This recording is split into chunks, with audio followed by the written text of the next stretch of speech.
Welcome back to Avesh fact channel. आज से हम क्लास 12 यूपी बोर्ड या बिहार बोर्ड या अन्य कॉम्पिटिटिव एग्जाम जैसे कि पॉलिटेक्निक सेकंड सेमेस्टर तो उसका मैथ स्टार्ट करने जा रहे हैं, जिसमें हमने पहला चैप्टर लिया है आव्यूह मैट्रिक्स। तो आव्यूह कहते किसे है या आव्यूह के प्रकार पहले हम थ्योरी पढ़ेंगे और थ्योरी के बाद हम प्रैक्टिस करेंगे, क्वेश्चन प्रैक्टिस करेंगे, जिसमें हम हार्ड से हार्ड यहां तक कि आईआईटी तक के क्वेश्चन लेंगे। तो हम देखते हैं सबसे पहले कि आव्यूह होता क्या है। तो सीधा सा एक लैंग्वेज में आप समझ लीजिए हल्का सा कि कोई लड़का है जीशान, कोई लड़का मान लिया हमने जीशान है और जीशान के पास 20 किताबें हैं। तो इसे हम कैसे लिख सकते हैं? तो इसे हम ऐसे लिख सकते हैं, या मान लिया हमने कि जीशान के पास 20 किताबें हैं और 10 नोटबुक है, तो हम इसमें कैसे लिख सकते हैं? तो हम इन्हें ऐसे लिख सकते हैं 20 और 10। ठीक है, तो हम इन्हें क्या कहेंगे? ठीक है, तो ये कहेंगे हम कि ये क्या है? आव्यूह है। ये क्या है? आव्यूह। ये आव्यूह का चिन्ह है। ठीक है, तो आई होप समझ में आया होगा। तो हम आगे कंटिन्यू करते हैं। तो सबसे पहले आव्यूह के प्रकार, आव्यूह के प्रकार। ठीक है, तो आव्यूह के इंग्लिश में मैट्रिक्स कहते हैं, तो समझ में आ गया। सबसे पहला प्रकार लिया हमने ऊर्ध्वाधर आव्यूह, वर्टिकल मैट्रिक्स। तो वर्टिकल मैट्रिक्स होता क्या है? तो डेफिनेशन मैंने लिख दी पहले ताकि हमारा टाइम बच जाए।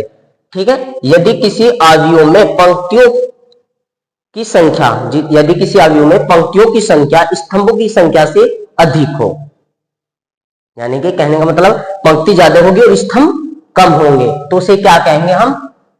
ऊर्ध्वाधर आव्यूह। ऊर्ध्वाधर का मतलब जो खड़ा ज्यादा हो, लंबाई हो ज्यादा उसकी, उसे ऊर्ध्वाधर कह रहा है। ठीक है, तो जैसे कि मैंने ए कोई आव्यूह लिया, ए से डिनोट कर रहा, और ये मैंने आव्यूह लिया, इसमें मैंने ले लिया A B C D E F.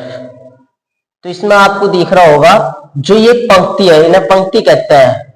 ठीक है, ये ठीक है, तो इन्हें कहते हैं R1 R2 R3।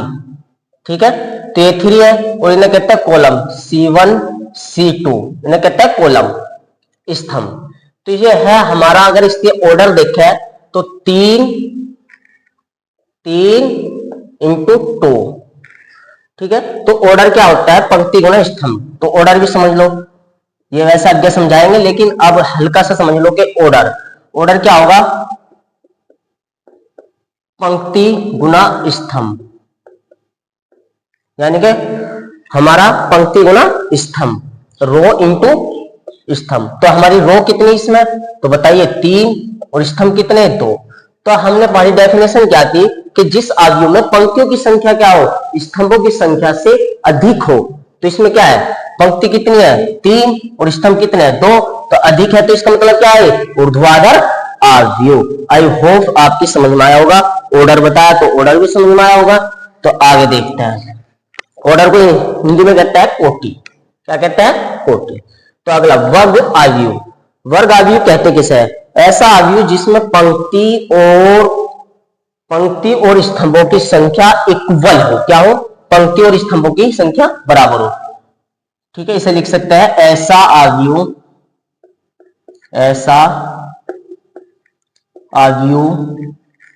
जिसमें पंक्तियों वे है ना स्तंभों, ठीक है, स्तंभों, ठीक है, स्तंभों है ना, स्तंभों की संख्या क्या हो? बराबर हो या समान हो, उसे क्या कहता है हम? अब वर्ग आव्यूह अपने आप लिख लेना, उसे कहता है वर्ग आव्यूह कहला हो। तो वर्ग, ठीक है, आव्यूह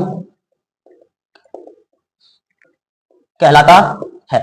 तो जैसे कि मैंने एक लिया ए आव्यूह ले लिया, और इसमें मैंने ले लिया ए बी सी डी ई, ठीक है, E F G H I.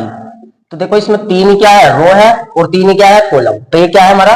3 into 3, यानी कि ऑर्डर कितना है इसका? 3 into 3, यानी कि ये ऑर्डर है। तो इसमें पंक्ति और स्तंभ क्या है? बराबर है, इक्वल है। तो पंक्ति भी 3 है इसमें, 3 और 3 क्या बराबर है। तो इसका मतलब क्या है? ये वर्ग आव्यूह, जिसमें पंक्ति और स्तंभों की संख्या इक्वल हो, उसे कहते हैं वर्ग आव्यूह। आई होप समझ में आया होगा। अब जो शून्यावृत्त, ऐसा अवयव जिसके प्रत्येक तत्व शून्य हो, जिसके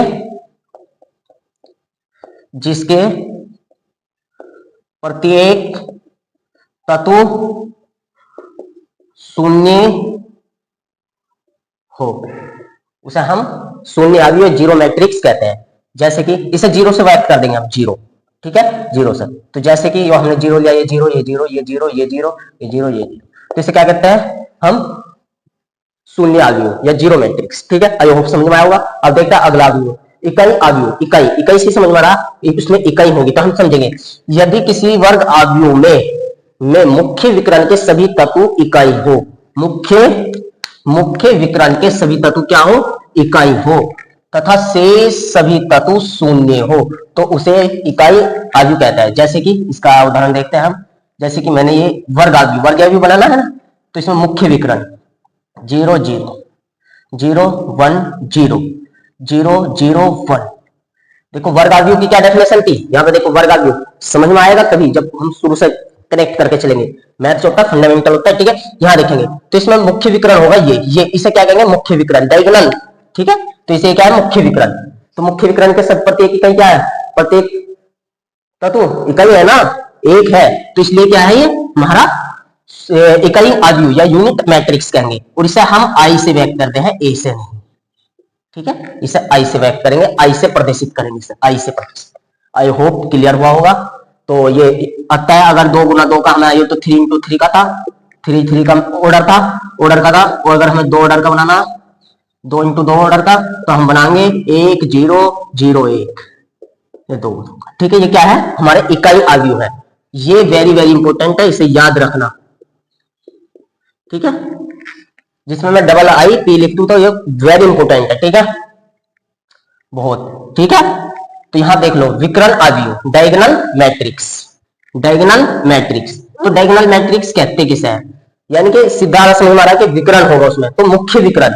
यदि किसी वर्ग अवयव में मुख्य विकर्ण के तत्वों को छोड़कर, मुख्य विकर्ण के तत्व छोड़ दो, बाकी सारे तत्व क्या होंगे, शून्य होंगे, बाकी सभी तत्व क्या होंगे, शून्य। जैसे कि मैंने एक तत्व लिए, ये ऑर्डर लिया, इसमें 2 वो ले लिया हमने, यहाँ 0 ले लिया, यहाँ 0 ले लिया, यहाँ 0, यहाँ 3 ले लिया, यहाँ 0, यहाँ हमने 0 लिया, 0 लिया, 5 लिया।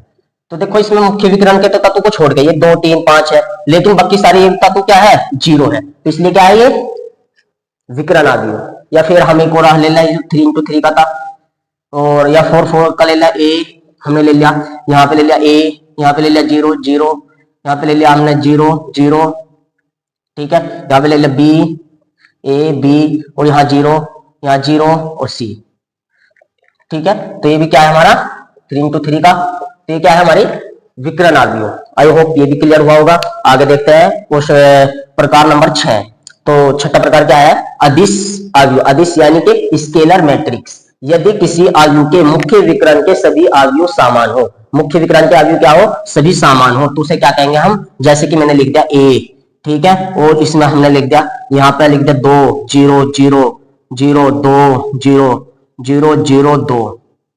तो देखो इसके ये सारे के सारे 2 2 है, यानी कि समान है, तो इसे क्या कहेंगे हम, अदिश अवयव कहेंगे। क्या कहेंगे, अदिश अवयव। आई होप क्लियर हुआ होगा। दूसरी वीडियो हम जल्दी लाएंगे।